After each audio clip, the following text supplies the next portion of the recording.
Hello friends, SMS உங்கள் சாவல் பேசுகிறேன். இன்றைக்கி இந்த வீடியோவில் பார்க்குற ப்ராடக்ட் பார்த்தீங்கன்னா பேரியவர் கன்சீல் டைவர்ட்டர். நம்ம ஆல்ரெடி நிறைய வீடியோக்களில் நம்ம இந்த டைவர்ட்டை பற்றி நம்ம பார்த்துருக்கோம். இருந்தாலும் உங்களுக்கு ஞாபகம் ஊட்டலுக்காண்டி திருப்பி இந்த பதிவை நம்ம பதிவிடுறோம். இது பார்த்தீங்கன்னா கன்சீல் டைவர்ட்டர் பேரியவரில் கிட்டத்தட்ட 10க்கும் மேற்பட்ட மாடல்ஸ் இருக்குது. நார்மல் டேப், வால் மிக்சர், அதுக்கு அடுத்த ஜென்ரேஷனாக இந்த டைவர்ட்டர் இருக்குது. ரொம்ப எக்கனாமிக் ரேஞ்ச் தான். எக்கனாமிக்னா ரொம்ப அஃபோர்டபுள் ப்ரைஸ் தான். நீங்கள் ஒரு 4-5 டேப் வாங்குகிற ரேட்டில் என்ன செய்யலாம், ஒரு டைவர்ட் அழகாக நீங்கள் யூஸ் பண்ணிக்கலாம். உங்கள் பாத்ரூம் என்ன ஆகும், ரொம்ப எலிகண்ட்டாக பார்க்கறதுக்கு ரொம்ப ரம்மியமாக அழகாக இருக்கும். இது டைவர்ட்டர் கன்சீல்டு பார்ட்ஸ். இது நம்ம என்ன செய்வோம், வாலில் வச்சு நம்ம பதிச்சிருவோம். பதிச்சு லைனில் கொடுத்து முடிச்ச பிறகு என்ன செய்வோம்னா அதோட அப்பர் ட்ரீம்னு சொல்லுவாங்க. இந்த போர்ஷன், இந்த வால் ஃப்ளாஞ்சும் ஒரு நாப் இருக்கும். இது என்ன செய்வோம், நம்ம இதில் அட்டாச் பண்ணிடுவோம். நம்ம இந்த போர்ஷன் மட்டும் தான் வெளியில் உங்களுக்கு தெரியும். இந்த நாப் அட்ஜஸ்ட் பண்ணி என்ன செய்யலாம், ஆமாம் ஸ்பவுட், இதுதான் ஸ்பவுட். ஆக்சுவலாக பட்டன் ஸ்பவுட்டு. கீழே ஹேண்ட் சவுண்ட் அட்டாச் பண்ணிக்கலாம். இந்த நாபில் அட்ஜஸ்ட் பண்ணி என்ன செய்யலாம், ஹாட் வாட்டர், கோல்டு வாட்டர், மேலே ஓவர் ஹெட் ஷவர், கீழே ஸ்பவுட்டு, நாளுக்கு தண்ணி வர மாதிரி என்ன செய்யலாம், இதில் கண்ட்ரோல் பண்ணிக்கலாம். ரொம்ப அஃபோர்டபுள் ப்ரைஸ் தான். நம்ம நீங்கள் கான்ட்ராக்ட் ஒர்க் யூஸ் பண்ணாலும் சரி, இல்லை ஓன் யூஸ் பண்ணாலும் சரி தான் பேரியவரில் இருக்குது. நம்மகிட்ட வாங்கி யூஸ் பண்ணுங்கள். தேங்க்யூ. சிந்தனைக்காக ஒரு செய்தி. கடந்த கிட்டத்தட்ட ஒரு 3 வாரம் பார்த்தீங்கன்னாக்கா போதைப்பொருள் என்ன செய்கிறாங்க, போதைப்பொருளை பற்றி டிவிலையும் நியூஸ்லையும் என்ன செய்யுது, பரவலாக நிறையா வந்துகிட்டே இருக்குது. இது ஒரு சின்ன தகவல் தான் உங்கள்கிட்ட பகிர்ந்துக்க ஆசைப்பட்றேன். நம்ம போதைப்பொருள் வரதை தடுக்க முடியாது. ஏன்னா போதைப்பொருள் வரதை என்ன செய்கிறாங்க, அதை அரசாங்கம் என்ன செய்ய பறிமுதல் பண்ணுறாங்க, அதுக்கு கோர்ட்டில் ஒப்படைக்கிறாங்க, திரும்பி அழிச்சிடுறாங்க. திரும்பி என்ன செய்யுது, வந்துகிட்டே இருக்குது. திரும்பி டெய்லி பார்த்தீங்கன்னா 3 கிலோ வருது, 3000 கிலோ வருது, 4000 கிலோ வருது, ஒரு 200 கோடிக்கு வருது, 500 கோடிக்கு வருது. என்ன செய்கிறாங்க, பெரிய லெவலில் என்ன செய்கிறாங்கக்கா பதிவிட்டே இருக்காங்க, பார்க்குறோம். நம்ம என்ன செய்ய முடியாது, நான் போய் நீங்களோ போய் என்ன செய்ய முடியாது, போதைப்பொருள் வரதை நிப்பாட்ட முடியாது. ஆனால் போதைப்பொருள் பயன்படுத்துகிற தடுக்க முடியும். நம்ம என்ன, நம்மளோட செயல்பாடு எப்படி இருக்கோம்னா, நம்ம வீட்டில் பிள்ளைகள்லேருந்து ஆரம்பிப்போம். பிள்ளை என்ன செய்யணும், எந்தெந்த பொருளும் அதையும் வாங்கி சாப்பிட்றாங்க. அந்த பொருட்கள்லாம் ரொம்ப விரும்பி சாப்பிட்றான்னு நம்ம பார்க்கணும்.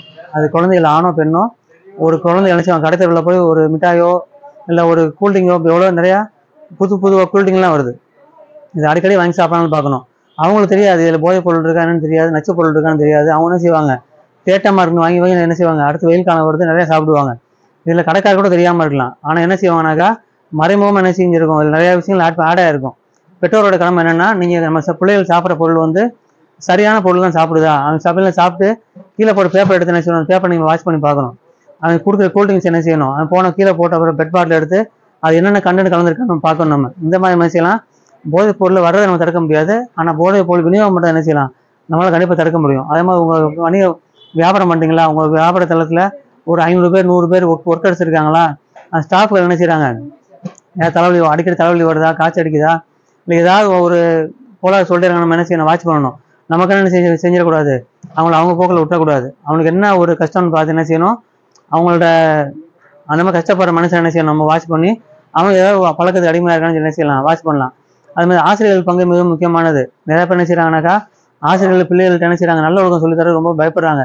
ஏன்னா பிள்ளைகள் என்ன செய்யறாங்க, ஒன்று பேரண்ட்ஸை கூப்பிட்டு வந்துடுறாங்க. சார் இந்த மாதிரி டீச்சர் அடிச்சாங்க, வாத்தியார் அடிச்சா என்ன செய்யறாரு, கூப்பிட்டு வந்து என்ன செய்யறாரு, பேரண்ட்ஸை விட்டு திட்ட வைக்கிறாங்க.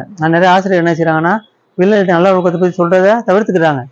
ஆசிரியரோட கடமை என்னன்னா, ஒரு பள்ளியில் இருக்க ஒரு 20, 30, 50 மாணவர்கள் என்ன செய்யறாங்கன்னா, யாராவது ஒரு டல்லாக இருக்கானா, மனக்குழப்பத்தில் இருக்கானா, இல்லை தடமாற்றமாக இருக்கானான்னு என்ன செய்யணும், இண்டிவிஜுவலாக என்ன செய்யலாம், கண்டிப்பாக அவங்களால ஹேண்டில் பண்ண முடியும். அந்த மாதிரி என்ன செய்ய, அவங்களோட பேரண்ட்ஸ் தகவல் சொல்ல என்ன செய்யலாம். இந்த மாதிரி நம்ம போதைப் பொருள் வர்றதை நம்மளால் என்ன செய்ய முடியாது, கட்டுப்படுத்த முடியாது.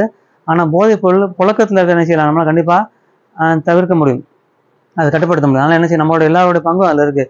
தனிப்பட்டு நம்ம என்ன செய்ய முடியாதுன்னு நினைக்கக்கூடாது. நான் நினச்சா என்ன செய்ய முடியும், நீ நினச்சா என்ன செய்ய நினைச்சக்கூடாது. நம்ம ஒவ்வொருத்தரும் நினச்சா என்ன செய்ய முடியும், நல்ல ஒரு இந்தியாவை, வளமான இந்தியாவை ஆக்க முடியும். அது மாதிரி மக்கள் அறிவு, ஒழுக்கம், அரசியல், ஆன்மீகம் என்ன செய்கிறாங்க, வளர்ச்சியான பாதையை நோக்கி போயிருக்காங்க. அதே மாதிரி பார்த்தீங்கன்னா இந்த மாதிரி வளர்ச்சிகள் என்ன செய்யுது, நாட்டுக்கு தேவையில்லாத வளர்ச்சிகளும் ஒரு சில என்ன செய்யுது, புகைப்பழக்கம், குடிப்பழக்கம் போதைப் பழக்கம் ரொம்ப மக்கள்கிட்ட அதிகமாகிட்டு வருது. நம்ம அசால்ட்டை விட்டோம் என்ன செய்யணும், கொஞ்சம் கருத்தில் கொண்டு எல்லாருமே என்ன செய்யணும், இது முன்னெடுத்து நம்மளோட வீடுகள்லையோ இல்லை பக்கத்து நம்ம தெருக்கள்லையோ இல்லை நம்ம இருக்க அலுவலகங்கள்லையோ இது மாதிரி மன நபர்கள் இருந்தால் என்ன செய்யணும், அவங்களுக்கு கவுன்சிலிங் பண்ணி திருத்த முயற்சி பண்ணணும். தேங்க்யூ.